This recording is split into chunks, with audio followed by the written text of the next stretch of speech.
کہ جو لوگ سود لیں گے، سود لینے والے اور سود دینے والے دونوں اللہ کے ساتھ اعلان جنگ کرتے ہیں، میرے بھائیوں آپ بتائیے کہ جو اللہ کے ساتھ اعلان جنگ کر دے وہ کبھی بچ سکتا ہے؟ اللہ وحدہ لا شریک کی طاقت، اللہ کی قوت سب سے بڑی قوت ہے۔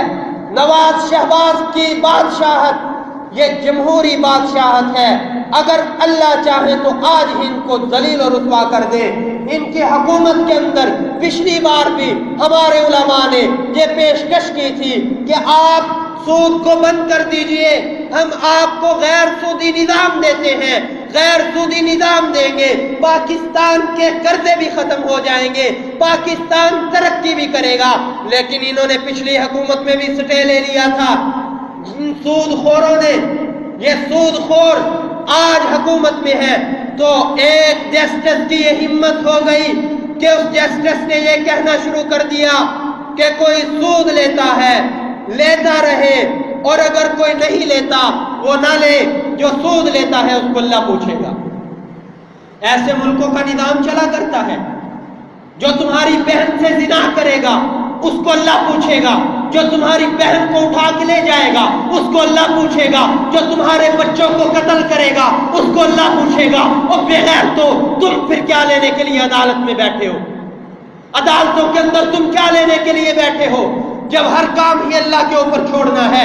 کیا اللہ تعالیٰ نے نہیں کہا کہ نظام کو قائم کرو؟ اے مسلمانوں عدل و انصاف کو قائم کرو، انصاف کرو۔ میرے نبی نے ہمیں انصاف کا درس دیا ہے۔ میرے نبی کے سب سے چہتے صحابی جناب صدیق اکبر رضی اللہ تعالیٰ عنہ ایک رستے سے جا رہے ہیں، وہاں پہ جاتے ہوئے وہ دیکھتے ہیں کہ کچھ یہودی ہیں۔ ان یہودیوں نے اللہ تعالیٰ کے بارے میں یہ بات کہی کہ یہ مسلمان جا رہا ہے، یہ ابو بکر مولوی صاحب جا رہے ہیں، یہ ٹوپی والا اور پگڑی والا جا رہا ہے، یہ جس خدا کو مانتے ہیں اس خدا کو پیسوں کی ضرورت پڑ گئی، اس نے زکوٰۃ مانگنی شروع کر دی ہے۔ حضرت ابو بکر صدیق نے یہ بات سنی تو یہ بات کہنے والے کے منہ پہ تھپڑ مارا اور نشان پڑ گئے۔ انہوں نے جو اس وقت کے یہودی کمیونٹی تھی اس نے جمع ہو کے اسٹیٹ کے سامنے، حکومت کے سامنے، یعنی رسول اللہ صلی اللہ علیہ وسلم کے سامنے احتجاج کیا کہ آپ کی حکومت کے ایک نمائندے نے، آپ کے ایک صحابی نے ہمارے ایک آدمی کو تھپڑ مارا ہے، یہ کیوں مارا ہے؟ انہوں نے کہا کہ گواہ لاؤ، تو سارے کے سارے یہودیوں نے گواہی دی کہ ہاں جی اے محمد تیرے چاہنے والے نے اس کے منہ پہ تھپڑ مارا ہے، ہمیں انصاف چاہیے، ہم اسلام کی عدالت میں پیش ہوئے ہیں، ہمیں انصاف کر کے دیجئے۔ تو رسول اللہ صلی اللہ علیہ وسلم نے عدالت قائم کر لی، مسجد نبوی کے اعمال کو جاری کر دیا۔ آج بھی ہماری جماعت والے ساتھی کہتے ہیں اپنی مسجدوں میں مسجد نبوی کے اعمال جاری کرو۔ کیا تھے مسجد نبوی کے اعمال؟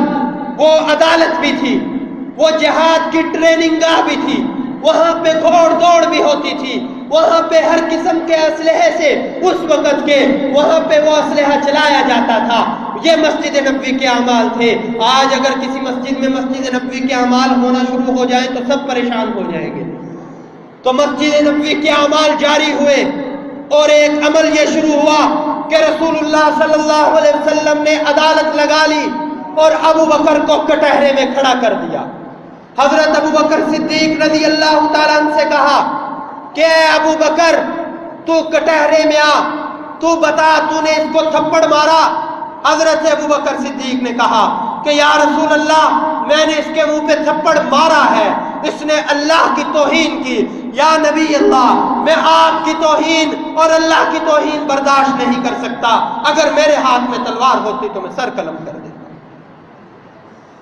اللہ کے نبی نے ہم سے کہا کہ تم نے یوں بات کی تھی کہ اللہ کو پیسوں کی ضرورت پڑ گئی اور اللہ زکوٰۃ مانگ رہا ہے۔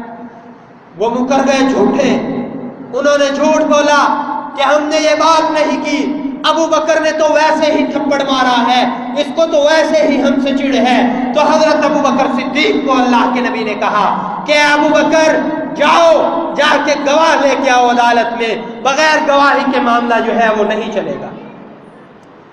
یہ عدالت اسلام ہے، یہ پیغمبر اسلام کی عدالت ہے، جسٹس آف اسلام، پیغمبر آف اسلام، پیغمبر اسلام جو ہے وہ پہلے جسٹس بن کے یہ فیصلہ فرما رہے ہیں، ابو بکر جاؤ جا کے کوئی اپنا گواہ لے کے آؤ۔ صدیق اکبر نے کہا یا رسول اللہ صلی اللہ علیہ وسلم، میرے پاس اس وقت کوئی گواہ نہیں تھا، میں تو ان یہودیوں کی بستی میں تھا، یہاں پہ سارے یہودی تھے، میری گواہی کون دے گا؟ اللہ کے نبی صلی اللہ علیہ وسلم نے یہودیوں سے پوچھا کہ بتاؤ کس بات پہ راضی ہوتے ہو تمہیں مال و دولت دے دیا جائے تم معاف کر دو؟ یہودیوں نے کہا کہ نہیں، ہم اس کے منہ پہ تھپڑ ماریں گے، ہم ابو بکر کے منہ پہ تھپڑ ماریں گے۔ رسول اللہ صلی اللہ علیہ وسلم بھی تڑپ گئے، صحابہ بھی تڑپ گئے۔ صحابہ میں سے کئی صحابہ نے کہا ابو بکر کے چہرے پہ تھپڑ نہ مارو، ہم اپنا چہرہ پیش کرتے ہیں، ہمارے منہ پہ تھپڑ مار لو۔ صحابہ نے کہا ہم سونا چاندی زیورات دے دیتے ہیں، تم ابو بکر کے اس تھپڑ کو معاف کر دو۔ حضرت ابو بکر صدیق متوجہ ہوتے ہیں اللہ کی طرف کہ یا اللہ، تیرے دشمنوں نے تیری توہین کی، ابو بکر نے تھپڑ مارا، ابو بکر کا کوئی گواہ نہیں، ابو بکر کے گواہ آپ بن جائیے۔ اللہ کی طرف سے وحی نازل ہو گئی، یا رسول اللہ، یہ قادیانی، اے محمد عربی، یہ اس وقت کے جو یہودی ہیں، یہ یہودی جھوٹ بول رہے ہیں، ابو بکر سچ کہتا ہے۔ اللہ کے نبی کے اوپر جب وحی آئی تو صدیق اکبر رضی اللہ تعالیٰ عنہ کا معاملہ واضح ہو گیا۔ جب معاملہ واضح ہوا تو معاملہ واضح ہونے کے بعد عدالت نے یہ فیصلہ کر دیا کہ یہ مقدمہ جھوٹا ہے، اس لیے اب عدالت چھوڑتی ہے۔ آپ غور کیجئے کہ جس اسلامی عدالت کے جسٹس محمد الرسول اللہ ہو، وہ کتنی باریکی میں جا کے اپنے سب سے قریبی دوست کو کٹہرے میں کھڑا کر کے کہے کہ لوگوں آؤ، اب عدالت کا فیصلہ یہ ہے کہ اگر ابو بکر کے پاس کوئی گواہی نہیں تو ابو بکر کو سزا ملے گی، اور یہ یہودی ابو بکر کے چہرے پہ تھپڑ مارے گے۔ جب یہ عدالت کا فیصلہ ہوا تو کیا مطلب؟ عدالت نے فیصلہ کر دیا کہ نہیں کیا؟ آج ہماری عدالت کیسے یہ بات کہتی ہے؟ آج ہمارے جسٹس صاحب کیسے یہ بات کہتے ہیں کہ جناب والا کوئی سود لیتا ہے، لیتا رہے، ہم مدرسہ نہیں بنا سکتے، ہم مدرسہ بنا کے عدالت کو یہاں پہ سبق نہیں پڑھا سکتے۔ کوئی سود لیتا ہے، لیتا رہے، اس کو اللہ پوچھے گا۔ اور پھر کوئی زنا کرتا ہے، کرتا رہے، اس کو اللہ پوچھے گا۔ کوئی چوری کرتا ہے، کرتا رہے، اس کو اللہ پوچھے گا۔ کوئی ڈاکہ ڈالتا ہے، ڈالتا رہے، اس کو اللہ پوچھے گا۔ کوئی کسی کی بہن کو اٹھا کے لے جائے، کوئی بات نہیں، اس کو اللہ پوچھے گا۔ کوئی کسی کا سر قلم کر دے، کوئی بات نہیں، اس کو اللہ پوچھے گا۔ ایسے نظام چلا کرتے ہیں۔ آگے ہمارے ملک کے نظام کو دیکھ لیجئے، ہمارے ملک کا نظام بالکل ابتری کی طرف چلا گیا۔ ہمارے ملک کا نظام جب رسول اللہ صلی اللہ علیہ وسلم کے نظام کو مسترد کر کے یہود و نصارہ کے نظام کو لائے گا تو پھر انہوں نے صاف طور پہ اللہ کے ساتھ اعلان جنگ ہی کرنا ہے۔ جسٹس آف پاکستان کے اس بیان سے ہم شدید پریشان ہیں کہ یہ اسلامی ملک ہے، یہ اسلامی سلطنت ہے، یہ اسلامی ملک، اسلامی سلطنت اور اسلامی ریاست کا حال ہے کہ جس کا جسٹس دندنا کے یہ بیان دے کہ کوئی سود لے تو اس کا اپنا عمل ہے، کوئی چوری کرے تو اس کا اپنا عمل ہے۔ پھر تم کیا لینے کے لیے بیٹھے ہو؟ لاکھوں روپے کی تنخواہ کس بات کی لیتے ہو؟ یہ پولیس کا محکمہ پھر کیوں بنایا ہوا ہے؟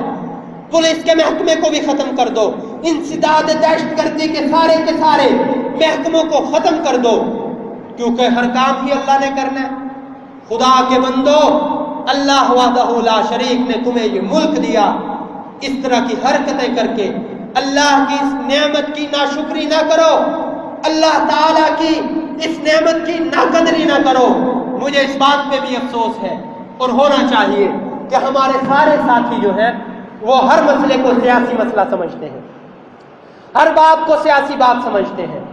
اب اگر ہم کہہ دیں کہ نواز شہباز نے پچھلی حکومت میں بھی سٹے لیا تھا سود کے خلاف، یہ اللہ کے ساتھ اعلان جنگ کرتے ہیں، تو کہہ دیں گے بھئی یہ مولوی صاحب نے سٹیج پہ بیٹھ کے ہمارے نون لیگ کے ووٹ خراب کر دیے. تمہارے نون لیگ کے ووٹ کہاں خراب کر دیے؟ وہ اللہ کے دین کے اندر مداخلت کرے اور ہم خاموش رہیں. یہ مداہنت ہم سے نہیں ہوتی. میرے اپنے قریبی دوست اعزاء و اقربا مسلم لیگ کے ساتھ تعلق رکھتے ہیں. کیا ان کی دوستی کی وجہ سے ہم یہ مداہنت کریں، ہم آپ کو اصل مسئلہ بیان کرنے سے گریز کریں کہ ہمارے دوست ناراض ہو جائیں گے؟ وائے ناکامی متاع کارواں جاتا رہا، کارواں کے دل سے احساس زیاں جاتا رہا. اور ایسے حالات کے اندر ہمیں کوئی پشیمانی نہیں کہ ہم یہ بات کرتے ہیں اور صاف کرتے ہیں کہ جو کوئی غلط بات کرے گا، جو کوئی اللہ کے حدود کو پامال کرے گا، ہم انشاءاللہ تعالی ہر سطح پہ، گاؤں کی سطح پہ، دیہات کی سطح پہ، تحصیل کی سطح پہ، ضلع کی سطح پہ